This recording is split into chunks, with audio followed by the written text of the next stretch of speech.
15 years ago, Chris Hughes helped Mark Zuckerberg get Facebook off the ground. They were roommates in the same dorm. Now Hughes says it's time to break up the company.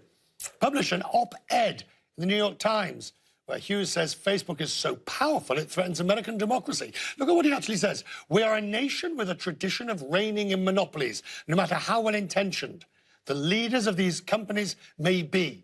Mark's power is unprecedented and un-American. Hughes spoke out against Facebook's leadership on this program last December.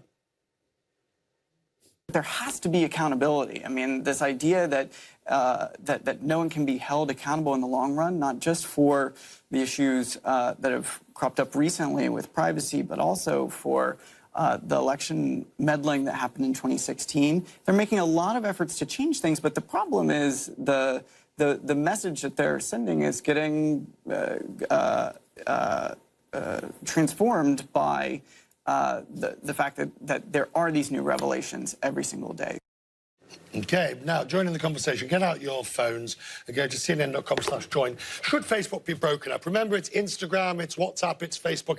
And the argument is that all three of them put everything else together as well, and you've got this mega monopoly. Well, should they be broken up? Yes or no, up or down, straightforward vote, and we will see the results on your screen. Hughes' answer to check Facebook's power is to split aside its assets, divide Facebook, Instagram and WhatsApp into distinct companies with more federal oversight, create an agency to regulate tech companies, strong privacy legislation, acceptable guidelines on speech on social media.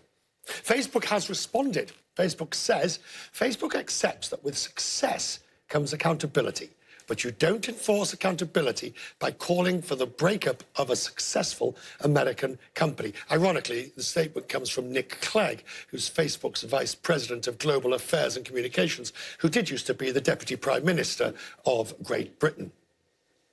My next guest worked at the FTC's investigation into Facebook. Ashkan Soltani is a former chief technologist at the FTC. He's with me from Oakland, California. Simple question. Is Hughes right? Should Facebook be broken up? So I think that's one approach, although personally I don't think that will matter all that much, right? So Facebook has 2.3 billion users. WhatsApp and Instagram have, WhatsApp and Messenger and Instagram all have just over 1 billion, but there's a lot of overlap in those users. So breakup is one, although it won't prevent Facebook from creating copycats of emerging social networking services, from using its basically dominance in the social graph and the social ability to target users. So I don't think that's the right question. It's not very helpful of Hughes, is it? I mean, it sort of sticks in the claw a bit that he set the thing up. He's extremely wealthy as a result. I'm all right, Jack. Now break the thing apart. Criticizes, including criticizing Mark Zuckerberg, who I'm sure there's no love lost now between the two. Oh, I'm not disagreeing with Hughes. I think absolutely there needs to be oversight. And what I think is the more important piece is injunctions around the company's practices from using its dominance to copy other competitors and grow and squash competitors at a rate that's kind of anti-competitive in the marketplace, which we've seen. But I don't think breakup will deal with it. Right. I mean, the issues of privacy, the issues of as you say, I remember when WhatsApp and Instagram started using some of the same things that Snapchat did. Everybody says all they've done is steal the clothes and squash the competition. Do you think they're still at that?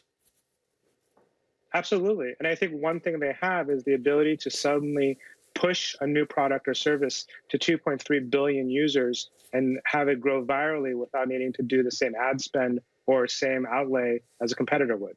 So whatever the next competitor, they can grow instantly with their 2.3 billion users.